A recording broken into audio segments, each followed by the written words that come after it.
안녕하세요. 조용한 청년입니다. 북한이 29일부터 오물을 가득 담은 풍선을 남한에 날려보낸 사실 다들 알고 계시지요? 정부는 4일이 지난 오늘 이제서야 NSC 상임위 확대 회의를 소집한다고 합니다. 살다 북에서 똥 공격받는 정권은 처음 보네요. 국민 과반수가 찬성하는 최혜병 특검법은 거부해놓고 똥 맞으니 부랴부랴 회의하는 걸 보니 똥이 무섭긴 한가 봅니다. 그런데 웃긴 건 이 회의에 윤통은 참석도 하지 않는다고 합니다. 도대체 대통령은 뭐하는 사람인지 의심스럽습니다. 이어서 두 가지 소식 전해드리겠습니다. 첫 번째는 이화영 측 김광민 변호사 소식인데요. 김성태가 손해배상을 청구했다고 하는데요. 김광민은 자신의 페이스북에 글을 적었습니다. 김성태가 저에게 3천만 원을 물어내라며 손해배상을 청구했습니다. 저는 오히려 반가웠습니다. 변호사는 소송행위로 싸우는 것이 가장 편합니다. 김성태가 법정에서의 싸움을 걸어오다니 제가 마다할 이유는 없죠. 김성태, 방용철, 이화영의 출정 기록을 제출하라며 문서 소지인을 수원구치소로 하는 문서 제출 명령을 신청했습니다. 당연히 수원구치소에서는 못 주겠다는 의견을 제출했죠.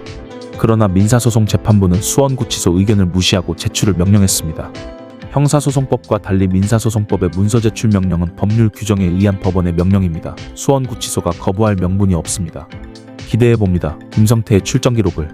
수원구치소가 민사소송법에 따른 법원의 제출 명령까지 거부할지도 궁금하네요. 라고 적었는데요. 이해가 안 갑니다. 도대체 수원구치소는 왜 저리 법원 명령을 무시할까요? 김광민 변호사 힘내길 바랍니다. 한편 이화영 부지사 측은 역으로 수원구치소장과 검찰 관계자를 개인정보보호법 위반 혐의로 경기남부경찰청에 고발했다고 합니다. 싸움이 점점 커지는데요. 어떻게 될지 기대됩니다. 다음 소식은 박찬대 원내대표 소식입니다. 박찬대 원대는 6월 1일에 서울역 집회 사진을 올리면서 죄를 지은 자가 반드시 처벌되도록 하겠습니다라고 책무를 다하는 모습을 전했고 6월 2일 일요일에는 18개 상임위 다 가져올 수 있다라며 원구성 관련 기자회견을 추가로 열었습니다. 이렇게 자신의 일에 열정적인 모습 너무 보기 좋습니다. 지금 현재로서는 법사위와 운영위는 저희가 확보할 것이다. 양보할 의사가 없다는 것은 분명하게 말씀드리겠습니다. 기자회견 내용을 보면 국힘은 빼도 박도 못하는지 시간만 질질 끄는 모습입니다. 그동안 이제 수석을 통해서 그다음에 원내대표 간에도 저쪽에서는 원구성과 관련된 구체적인 의견을 아직 내놓지를 않았어요. 억지 부린다고 될 게 아닌데 끝까지 땡깡을 부리는 국힘의 모습인데요. 저는 국힘당이 오늘이라도 분명하게 본인들이 상임위를 확보해야 될 7개의 상임위안을 분명하게 내놓고 더 이상 지체하지 않고 협상에 나서야 된다라고 생각이 되고요. 이날 오후 여야 원내 지도부는 2+2 회동을 통해 원구성 협상을 진행한다고 합니다.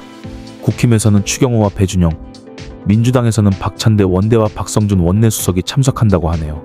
또한 6월 7일에 원구성이 안 된다면 어떻게 하냐? 라고 기자가 물었는데요. 6월 7일까지 반드시 원구성을 달성하겠다라고 한 의지는 충만하다라고 생각이 되고요. 6월 7일 이후에 원구성이 되는 건 생각하지도 않고 그럴 일은 없다고 딱 잘라 말했습니다. 국힘의 의견은 어떨까요? 국힘의 의견은 민주당이 법사위원장과 운영위원장을 가져야 한다는 다수의 목리만 그만둔다면 원구성 협상은 당장 오늘이라도 가능할 것이라고 말했습니다. 즉 법사위와 운영위를 순순히 내주지 않겠다는 뜻인데요. 그냥 민주당은 윤통이 그리 좋아하는 법대로 하면 됩니다. 민주당이 법대로 18개 다 가져오면 좋겠네요. 눈앞만 보고 달리는 국힘과 다르게 민주당은 더 크게 보고 있는 것 같습니다. 오늘 소식은 여기까지입니다. 시청해주셔서 감사합니다. 구독과 좋아요 부탁드립니다.